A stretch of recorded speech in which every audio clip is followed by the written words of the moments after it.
Good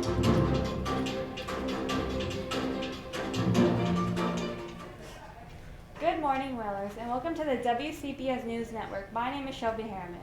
And my name is Chelsea Gross. Today is Friday, March 11th, and it is day 5. Today's broadcast is brought to you by our good friends at the Dreamland Theater. The Nantucket Dreamland is a nonprofit organization dedicated to enriching the cultural and intellectual life of Nantucket by providing year-round films, educational programs, and a venue for community activities that engage Nantucket in an evolving world of entertainment and education. Today's lunch will be a classic cheese pizza. For weather, we will see a mix of sun and clouds with a high temperature near 45 degrees. Also, don't forget that we will spring forward Sunday morning to mark the end of daylight savings time.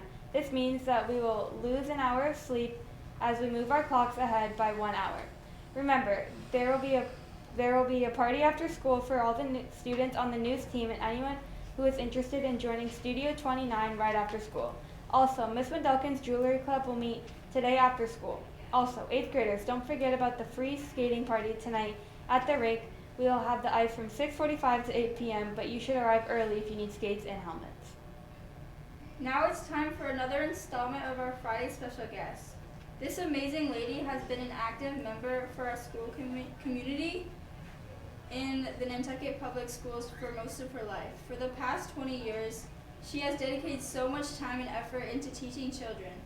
Let's give a warm CPS welcome to the Nantucket High School Assistant Principal, Ms. Sarah Dallas. Hello, thank you for having me. Thank you for coming. So, Ms. Sarah Dallas, let's start by you telling us a little bit about yourself. Where did you grow up and go to school, and how did you wind up on Nantucket?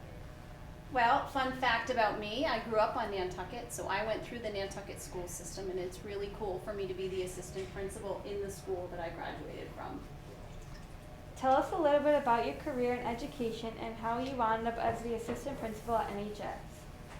Okay, well, I actually started my career 25 years ago right here at Cyrus Pierce Middle School, which is really fun to be back here with all of you.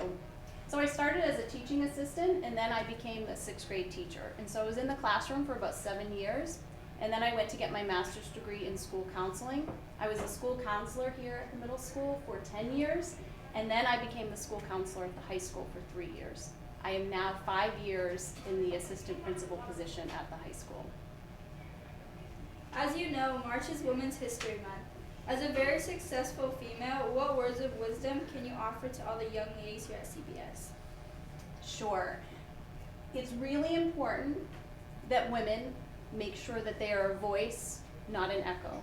What I mean by that is it's really important that you are leaders, that you speak up, and you take up space.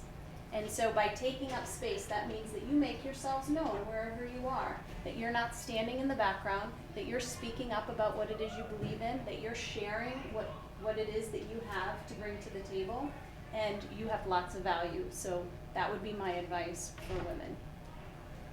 There have been a number of controversial topics that have arisen recently in our school community. Let's talk about the COVID-19 pandemic. How do you feel we performed as a community over the past 2 years, and what does the future look like? Will we ever get back to normal? I do think we will get back to a new normal. I don't know that we'll ever be back to exactly the way things were before, because once you're changed, you're forever changed. I think that we have learned some really important things from the pandemic, things about how to teach kids, how kids best learn, and what kids need to be successful. So this pandemic has taught us that if we need to, we can use technology to help supplement learning. That has worked in some areas. We've also learned that when we can be in person together and working together collaboratively, that seems to be best case scenario for most of us. And we've also learned that we are resilient, and our teachers and our students did what we thought maybe at one point would have been the impossible.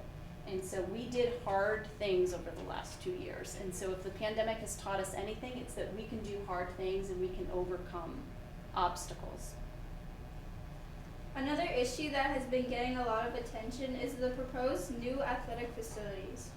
Where do you stand on this issue in terms of health and environmental impact of installing artificial turf?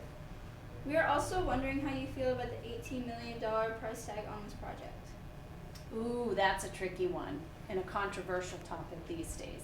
So I think anytime that we're considering improvements to our school campus for the purpose of supporting our students, it's always worth the conversation and the discussion. I think when we're talking large numbers, when we're talking about environmental factors, it's always important to do our research and really get a lot of input from stakeholders on what would be the best thing for us. In terms of the turf field, I'm never in favor of anything that will potentially compromise the health of the environment and particularly our students, but I haven't done enough research to really weigh in on whether I'm pro or against the turf field. I just know that we're doing the right thing in terms of doing our research, getting voices from stakeholders, and really thinking long and hard and taking the time to think long and hard about what would be best for our community. Well, many of us 8th graders are already getting excited for high school. First of all, what can we expect in terms of academic demands, and what advice can you give the class of 2026? Okay, this comes at a great time because tonight we'll be meeting with our grade 8 parents and students at 6 o'clock at the high school.